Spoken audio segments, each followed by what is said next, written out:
Hey YouTubers, this is going to be receiver dryer change.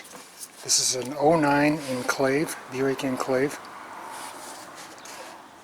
You have to take off this piece there, which is that piece. And I only keep in these two hold down tabs right here. The rest of it, it's going to stay in place without them. So it makes it pretty easy to remove that, but still you cannot get to this receiver dryer. And this is attached somehow to the condenser, and the connection to the condenser is right there. I think there's just a 113 millimeter bolt to get that out of there, but how do you get to it without removing the bumper? And the instructions say to remove the bumper. It's just a bumper cover.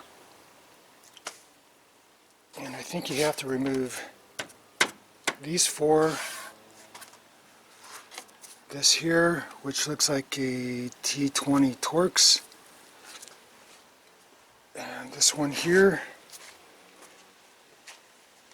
And I remove the tire because it's just easier for me. It's not that much more work with a hydraulic jack, floor jack, and stands. And what you have to do is get in behind here.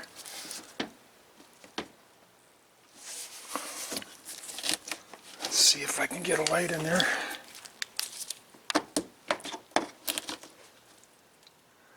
Those that bolt there has to come off, and those little tabs there that you see, these clips, those are for the this piece here.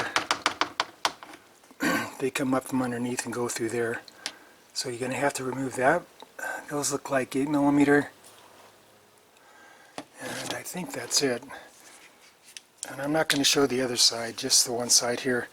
And if you need to, you can remove this piece. These come in halves.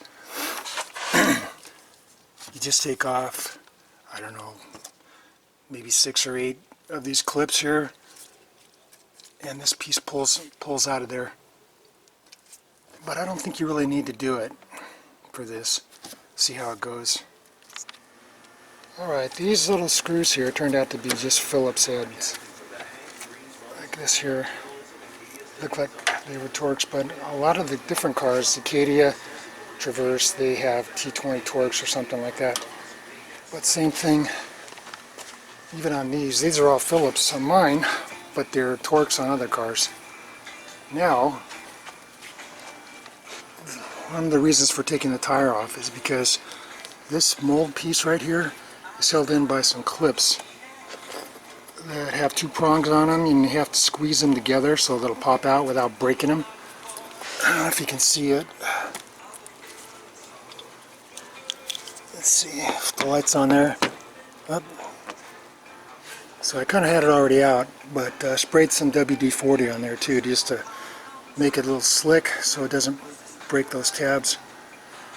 So you have to take, there's 2 of them, you have to take them off. There's one there and one there, because this bumper is attached, the whole thing is right here.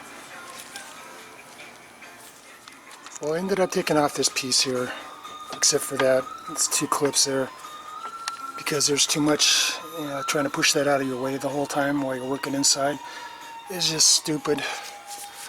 And the biggest problem is right here.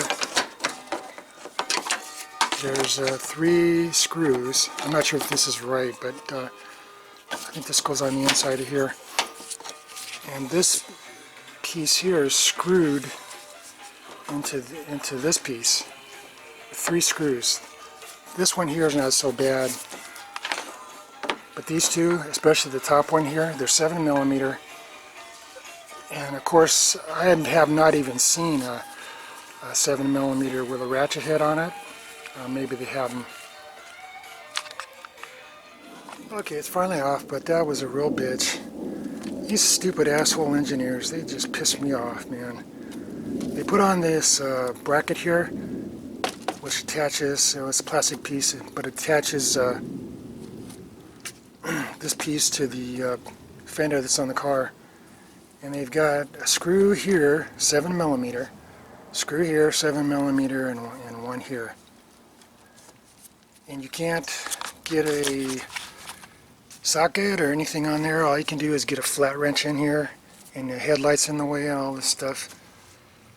So if you're going to try this job, get a 7mm ratchet wrench with a flex head on it so you can get at these things.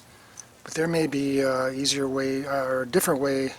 Maybe you have to take out the headlight and then you could get to that stuff, but that doesn't look like an easy project either. And now you just take off the 6 bolts, 10mm, 2 up there, 1 there on both sides. And this piece comes right off.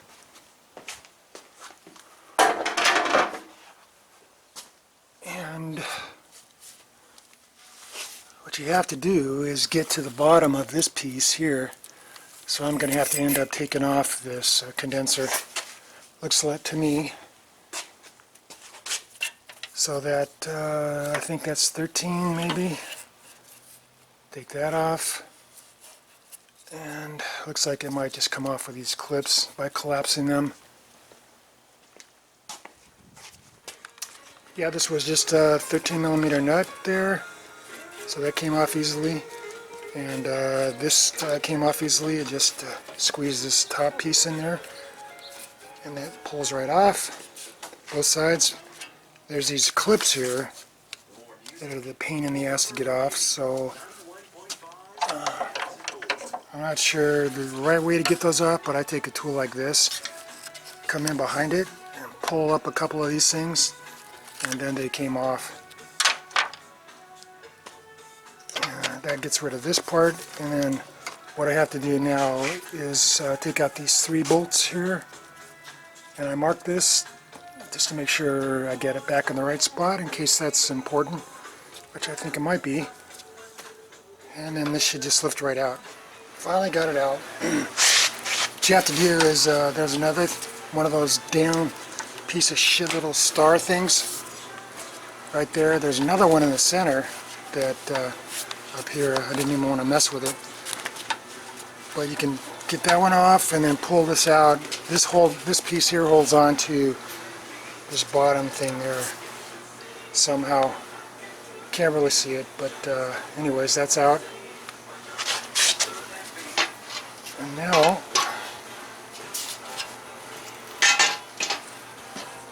this piece here has to come out. There's a snap ring in there, I think. This thing's turning out to be a nightmare, but it's important because these things should actually be changed every 5 years at the most to keep that water out of your system. That's the number one cause of compressor breakdown, I think, is water in the system. Now here's another freaking problem. This stupid clip that's got a circlip in there. Look at this. You can't compress it enough to get it out of there because of these damn tabs right there. And those things hit right in the center. There's no way to get it out. I'm going to have to cut this. I'm going to use my Dremel tool and cut off these little tabs so I can collapse that thing to get that clip out of there. And the new one came with a new one of these. Also, you need a 5mm bolt to get this out. Screw into there. Once you get this clip out of there, then you can pull that out. And it's not easy to pull out either. And this is just a plastic cap. 15mm screws down into that right there. So let me see if I can get this off. Finally got this piece of shit out of there. There's the piece. Looks like this O-ring came off the bottom right there. I did booger this up a little bit on the top, but that's not going to make any difference because all the seal is down inside. And take a look at this thing. See, this is pretty dirty there. This part's clean, but this car only has 84,000 miles on it. So it's basically new. And you just Get this piece in there and grab it with this hook. It comes out hard. It's tough to get everything out of there. This piece here came out hard too. Just take a pair of vice grips, clamp onto that bolt, and then tug on it. I sprayed some WD-40 around the top there too. Maybe that helped. But you can see on this clip how I ground out these little tabs on both sides, and even these two here. But still, with the snap ring pliers, I couldn't collapse it and bring it up.